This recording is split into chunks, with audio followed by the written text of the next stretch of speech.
Hello, everybody. I'm Susan Chang, also known as Susie. I am delighted to bring to you a new course for Jung platform. It's called Tarot for Everyday Life.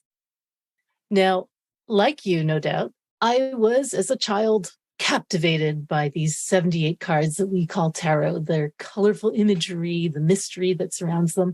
And I thought maybe I needed to be psychic or a witch or perhaps a priestess of Isis. But what I've learned over many years of working with tarot is that tarot is for everybody. It's for me, it's for you, it's for your uncle, it's for your granddaughter, it's for everybody. And what we're going to do in these 4 one-hour classes is introduce ourselves to these 78 cards. But what we're not going to do is memorize 78 definitions, because that's not what this is about. My belief is that everything in life is in tarot, and everything in tarot is in life. So whether you stubbed your toe or you fell in love, or perhaps you're feeling anxious about climate change, all of that is in the tarot deck. If we can express it in language, if we can see it in life, we can also see it in the tarot deck. So reading cards is not about memorization. It is about observing and detecting meaning. It's about co-creating reality. It is about speaking fluent metaphor. So that's what we'll do in the first 2 classes. We'll learn some of this language of symbols, some of this language of metaphor, some of this we'll learn to translate between the cards and our ordinary, everyday, beautiful lives. Because as above, so below, as within, so without. We'll learn where to look for our lives in the tarot imagery. And we will also learn that there are no good or bad cards, not even this one. There is only meaning. And if you can find meaning in the cards, then you can also live a meaningful life. When we work with tarot, meaningful coincidences between internal and external reality arise. Not sometimes, but always. That's what I call living the poem.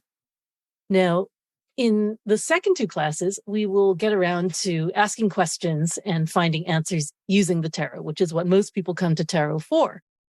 We will learn to understand how this works through Jungian principles of synchronicity, which you may already be aware of or familiar with.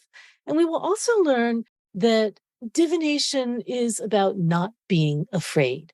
Every time that we shuffle the cards, we are essentially saying, we are signaling to the forces of randomness that we are not afraid.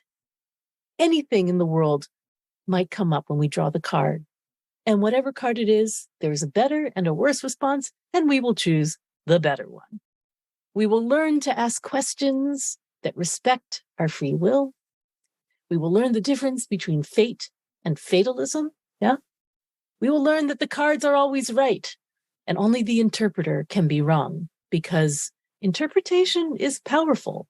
It's a skill that is flexible and unique, and we need to learn to do it in a way that supports our own agency.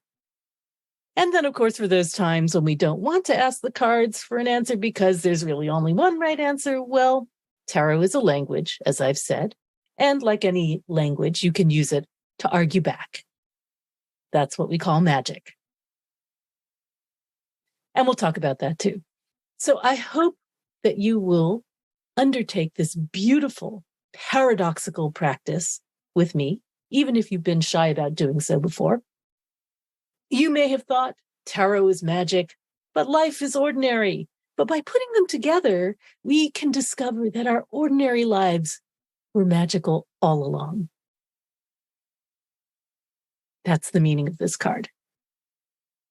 When you work with the pocket universe that is tarot, you literally take your fate into your own hands.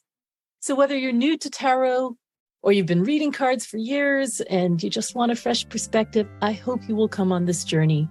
I, for one, cannot wait to see where your fortune takes you.